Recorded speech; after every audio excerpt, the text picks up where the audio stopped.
आज आपण सातारमध्ये महावितरण, महापारेषण या तीन कंपन्या इथं या कंपन्यांनी संप पुकारलेला आहे। कशासाठी संप पुकारला आहे, काय त्याची कारणं काय आहेत, किती दिवसापासून हे संप पुकारलेले इथं सर्व दाखवलं जाणार आहे तुम्हाला।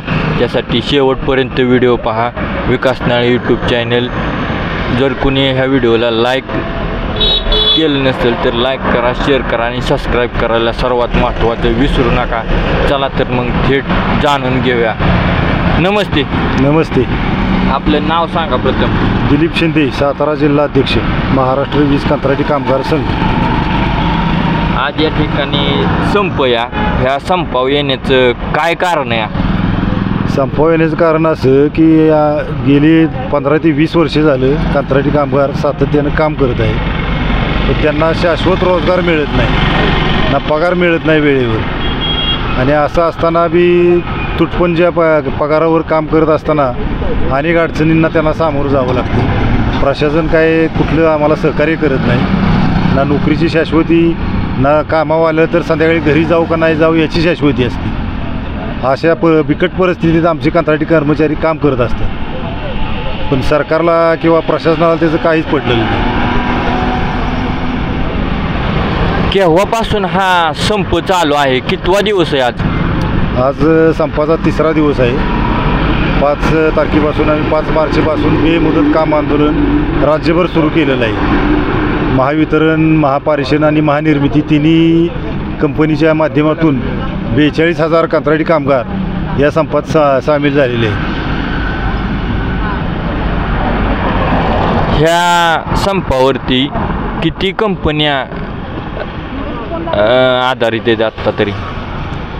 तीन कंपनी या संपात उतरलेल्या आहेत, महानिर्मिती, महापारेषण आणि महावितरण। आत्ता ज्या तुमच्या मागण्या आहेत ह्या मागण्या कोणकोणत्या आहेत? कशा पद्धतीनं तुम्ही ह्या मागण्या मांडलेल्या आहेत? आमच्या 3 मागण्या प्रमुख अशा आहेत की वयाच्या 60 वर्षापर्यंत शाश्वत रोजगार मिळावा, तो इनिमारच्या पद्धतीनं, म्हणजे पूर्वी जी महामंडळात इनिमार पद्धत होती त्या अनुषंगानं जर वयाच्या 60 वर्षापर्यंत जर कंत्राटी कर्मचाऱ्याला शाश्वत रोजगार द्यायचा झाला तर कंत्राट विरहित रोजगार तो इनिमारनंच मिळणार आहे। आणि दुसरी आमची मागणी अशी आहे की शासनानं आम्हाला 5 लाख रुपये जे अपघाती विमा दिलेला आहे तर तो तुटपुंज आहे, 15 लाख तरी कमीत कमी मिळावा। आत्तापर्यंत तुम्ही कुठं या संपाची दाद मागितली, काय कोणाला भेटलेला आहात का? आत्तापर्यंत आम्ही या प्रशासनाला जागा करण्यासाठी 28, 29 या 2 दिवशी धरणे आंदोलन केलं होतं। काम बंद धरणे आंदोलन 2 दिवस केलं होतं। आणि आम्ही 1 नोव्हेंबरला मुंबई मंत्रालयावर धडक मोर्चा नेऊन सरकारला जागं केलं होतं।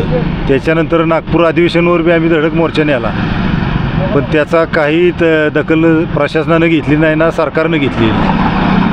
त्यामुळं आम्हाला नाईलाज असतो 5 मार्चपासून बेमुदत आंदोलनास बसावं लागलेलं आहे। आजपर्यंत तुम्ही वारंवार संप करत आलाय किंवा करताय, हे किती वर्ष झालं हे असंच चालू आहे? ह्याला सरकार तुम्हाला पाठिंबा देत नाही किंवा तुमच्या मागण्या पूर्ण करत नाही? असं वर्षानुवर्ष चालूच आहे। सरकार काय करते, आश्वासन देते, मिटिंगा घेते, बैठका घेते, पण ठोस निर्णय काही निघत नाही। मग आता जोपर्यंत ठोस निर्णय निघत नाही तोपर्यंत हे आंदोलन थांबणार नाही। आता आपण थेट जाणून घेतोया हे असणारे अध्यक्ष ह्यांची थोडक्यात काय मागणी, काय इथं, आणि हे सर्व लढाऊ व्यक्ती अतिशय पूर्णपणे ह्या पाठीमागं आपण पाहताय कशा पद्धतीनं सर्व मित्र, सहकारी वर्ग किंवा असलेले लांबून आलेले व्यक्ती तर या ठिकाणी काम आज सोडून सर्व काही या ठिकाणी आंदोलन करत आहेत आपण पाहतोय. तर आज आपण हे आंदोलन या ठिकाणी संप पुकारलेला आहे. तर या संपाला कुठल्या नेत्यांचा वगैरे कोणाचा आपल्याला पाठिंबा आहे? आता अजूनपर्यंत तरी आमच्यापर्यंत कुठला नेता पोचलेला नाही. आता मगाशीच आपले ते बहुजन आघाडीचे काका येऊन गेले भेटून. त्यांनी सांगितलं की आमचा तुम्हाला सपोर्ट आहे. आणि परमनंट आमच्या ज्या 28 संघटना आहेत, कंत्राटी संघटना, त्यांच्या पालक संघटना ज्या 28 आहेत त्यांचा आम्हाला पाठिंबा आहे. बाकी सातारा महावितरण प्रशासन आमच्याकडे आलेलं नाही किंवा सरकारी माणूस कुणी आलेला नाही, कामगारांचा माणूस आला नाही. आत्तापर्यंत ह्या 3 दिवसामध्ये कुठले मंत्री वगैरे कोणी आलतं का किंवा आमदार वगैरे खासदार कोणी आले होते की या ठिकाणी? नाही, कोणी आलेलं नाही. आपण जे आपला आता दिनक्रम कसा असतो किंवा सकाळी उठल्यापासून ड्युटीवर जायचं आहे म्हणलं की कामावरती जायचं आहे म्हणलं की घरातून बाहेर पडल्यानंतर कामाचं रुटीन काय असते? घरातून बाहेर पडल्यानंतर आमचे सर्व कंत्राटी कर्मचारी ज्या त्या आपापल्या सेक्शन ऑफिसला जाऊन प्रथम सही करतात हजेरी मास्टरवर. सही झाल्यानंतर जे त्यांना जे काही एरिया वाटून दिलेला असेल, वसुलीचं काम दिलेलं असेल, कंप्लीट असेल, जे काय असेल ते कायम कामगारांच्या सोबत राहून त्यांच्या खांद्याला खांदा लावून रात्रंदिवस ऊन वारा पाऊस काही असो सगळ्या ह्याच्यात ते खांद्याला खांदा लावून काम करतात. आणि घरून निघाल्यानंतर तो घरी आहे असा माघारी जाईल याची गॅरंटी बी नसते. आणि तुटपुंज्या पगारावरच हे सर्व आमचे कंत्राटी बांधव काम करीत आहेत. तर आपण महावितरणला काम करता आउटसोर्स म्हणून आहात आपण आत्ता. तर हजर झाल्यापासून काय असतं दिवसभर काम, काय तुम्हाला दिलेलं असतं किंवा काय काम आपण करता? दिवसभर काय हे वीज थकबाकीची वसुली असेल किंवा कुणाचा लाईनची कंप्लीट असेल बाबा ग्राहकाची, किंवा लाईन फॉल्ट असेल किंवा अन्य आणि काय कामं असतील ती सर्वच कामं आमची कंत्राटी कर्मचारी करत असतात. मग त्याच्यात आमच्या महिला भगिनी बी आहेत. आत्ता आपण पाहतोय पाठीमागं की महिला वर्ग या ठिकाणी संपामध्ये देखील आलेले आहेत. आणि या ठिकाणी काम काय असतं महावितरणला काम करत असताना? तर आल्यानंतर मास्टरला सही करणं, तिथून आपल्या भागात दिलेले भाग असतात, कोणाला सदर बाजार असेल, कोणाला कुठला असेल, कुठला समजा असे भाग वाटून दिलेले असतात एक ठराविक. तर त्या भागामध्ये आपली राहिलेली थकबाकी वसुली ही करणं गरजेचं आहे सर्वप्रथम. त्यानंतर कुणाची लाईट बंद आहे काय आहे त्याची कंप्लेंट ऑफिसला येते, त्याचा पाठपुरावा त्याला चालू करून देणं. नंतर एखाद्या ग्राहकाला व्यावसायिकाला नवीन मीटर देणं, हे सर्व काम हा असणारा आउटसोर्स महावितरणचा कामगार कंत्राटी कामगार या ठिकाणी करत असतो. आणि नुसतं काम करत असताना काम हे नाही हो, कारण त्याचा जीव देखील तितकाच महत्त्वाचा आहे. आज नाही म्हटलं तर पोलवरती आपण चढतो, ह्या पोलवरती चढत असताना काय भीती असते? किती हाईट असते या पोलची? सर्वसाधारण 20-25 फुटाच्या आसपास असते.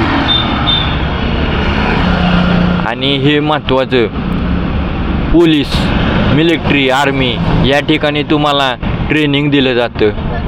तर थोडक्यात विचारतो आता, या ठिकाणी तुम्हाला काम करताना प्रथम आपण या ठिकाणी आलात तर त्यावेळेला आपल्याला कोणी ट्रेनिंग दिलं होतं का? किंवा पोलवर तुम्हाला कशा पद्धतीने तुम्ही चढला होता?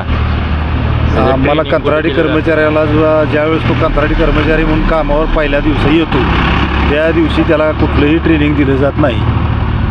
त्याचा तो बघून अनुभवातनं शिकतो. आणि अनुभव हा त्याचा मोठा आयटी आहे. अशी गेली 15 ते 20-25 वर्ष लोक काही रिटायरमेंट व्हायला आली कंत्राटी काम करून. त्यांच्या भविष्याचं पुढच्या आयुष्याचं काय आहे पुढचं रिटायरमेंट झाल्यानंतर, त्यासाठी आम्ही हे काम बंद आंदोलन चालू केलेलं आहे. आणि सरकारला देखील एकच मागणी आहे, तुम्ही नवीन भरती काढण्या अगोदर हे जी कंत्राटदार ही कॉन्ट्रॅक्ट पद्धतीवरती जे अनुभवी आहेत त्या अनुभवी व्यक्तींना तुम्ही प्राधान्य द्या.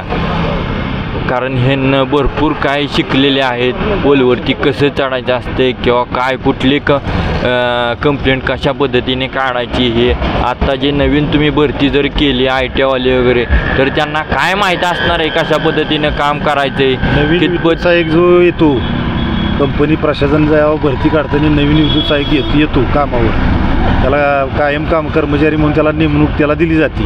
ती 3 वर्षानंतर दिली जाते. परंतु 3 वर्ष काही कामगार त्यातील, सगळेच म्हणत नाही मी, काही कामगार पोलवर चढायचा प्रयत्न करतात किंवा चढतात, काही म्हणतात माझा 3 वर्ष अधिकार नाही. पण आमचा कंत्राटी कामगार पहिल्या दिवसापासूनच पोलवर चढायला सुरुवात करतो आणि त्याला काहीच कुठलंच काय कसलं संरक्षण नसते ना. प्रशासनाकडं पैसा मिळतो, अपघात झाला किंवा कॉन्ट्रॅक्टरनं काय 1 रुपया मिळत नाही. जो काय असेल त्याचा मेडिक्लेम काढलेला सार्वजनिक अपघाती विमा, त्याच्यातून जो काय बेनिफिट मिळेल तेवढाच मिळतो त्यांना. आत्ता नाही म्हटलं तर आपलं मासिक वेतन जे आपल्याला पगार दिला जातो मंथली, तो किती आहे? सर्वसाधारण 15 ते 15,500 रुपये वेतन भेटलं जातं. त्यात आपलं काय कटिंग होतं का? समजा PF असेल, कुठं काय ESI आहे, दोन हे होतात सरकारी जी भरणे आहेत ते कंपल्सरी भरली जातात. आत्ता जे आपण संप पुकारलेला आहे, ह्या संपामध्ये आपली पगाराची अपेक्षा काय आहे? आता 15,000 पेमेंट जे आम्हाला आहे ते एकदम तुटपुंज आहे. ते कमीत कमी आम्हाला 30,000च्या वर तरी पेमेंट मिळावं. तर हे 30,000ची मागणी अपेक्षा या आउटसोर्स सर्व कामगारांनी केलेली आहे आणि लवकरच ही अपेक्षा यांची पूर्ण व्हावं हीच एक इच्छा.